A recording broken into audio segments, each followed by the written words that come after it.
এটা এই জন্য আমি আপনাদের কাছে আমি ক্ষমা চেয়ে নিচ্ছি।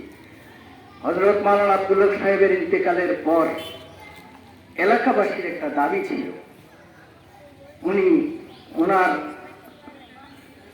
মাজার কবর যেন এলাকায় হয়। কিন্তু মাওলানা আব্দুল হক সাহেবের ওসিয়ত ছিল, উনি এই এলাকার মানুষকে এত ভালোবাসতেন, নিজের এলাকার মানুষকে ভালোবেসেও তিনি ওসিয়ত করে গেছেন ওনার মাজারটা যেন এইখানে হয়। আপনারা লোকমান সাহেবের উপর আক্রমণ হয়েছে, লোকমান সাহেবের অস্তিত্বের উপর আঘাত হানার চেষ্টা হয়েছে, কিন্তু আপনারা নবী রাসূলের সাথে যেরকম হযরত আবু বকর, হযরত উমর, হযরত আলী যেমন পাশে দাঁড়িয়েছে, তেমনি এই এলাকার মানুষ ওনার মুরিদানরা লোকমান সাহেবের পাশে দাঁড়িয়ে ওনার অস্তিত্ব এবং ইজ্জতকে রক্ষা করেছেন এবং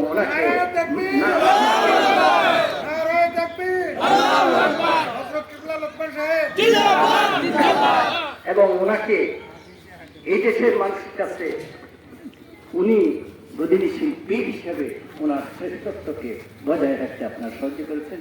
এই জন্য আপনাদের কাছে আমি কৃতজ্ঞ। হযরত মাওলানা ইসহাক সাহেবের 4 জন পুত্র ছিল, সেটা আপনারা হয়তো জেনে থাকবেন। এক পুত্রের নাতি হযরত মাওলানা মোজাম্মেল সাহেব, কিন্তু ওনার কোন পুত্র হযরত মাওলানা আব্দুল হক সাহেবের সাথে গদিনশীল বলে কখনো দাবি করে নাই, করেছে? হযরত মাওলানা আব্দুল হক সাহেবের অনেক পুত্র আছে, তাহলে পীর যে কেউ হতে পারে, কিন্তু গদিনশীল তিনি হবেন যাকে ওসিয়ত করে গদিনশীল করা হয়, পারিবারিক ভাবে যাকে স্বীকৃতি দেওয়া হয়। আমি আজকে আপনাদেরকে কথা দিচ্ছি, আজকে অনেক ফ্যাসিস্টের পতন হয়েছে, বাংলাদেশের অবস্থার পরিবর্তন হয়েছে, বাংলাদেশ নতুনভাবে স্বাধীন হয়েছে। আমরা এই ওয়াদা করছি, আমার সাথে আমাদের আরো 2 জন সহযোগী আছেন, ইনশাআল্লাহ এখন থেকে কোন শুভ শক্তি মাওলানা লোকমানের কোন অনুষ্ঠান বানচাল করতে ইনশাআল্লাহ পারবে না। নারে তাকবীর, নারে রিসালাত।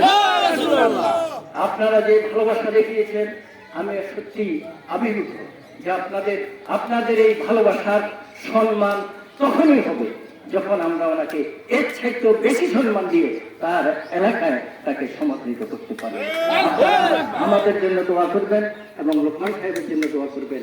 ওনার উছিলায়, ওনার দোয়ার পর্দাতে, ওনার বাবার দোয়ার পর্দা, ওনার দাদার দোয়ার পর্দাতে আল্লাহ যেন আমাদের সকলকে ভালো কাজ করার, সৎ কাজ করার, ন্যায় কাজ করার, সঠিক কাজ করার এবং ওসিয়ত মোতাবেক চলার তৌফিক দান করেন। আলহামদুলিল্লাহ।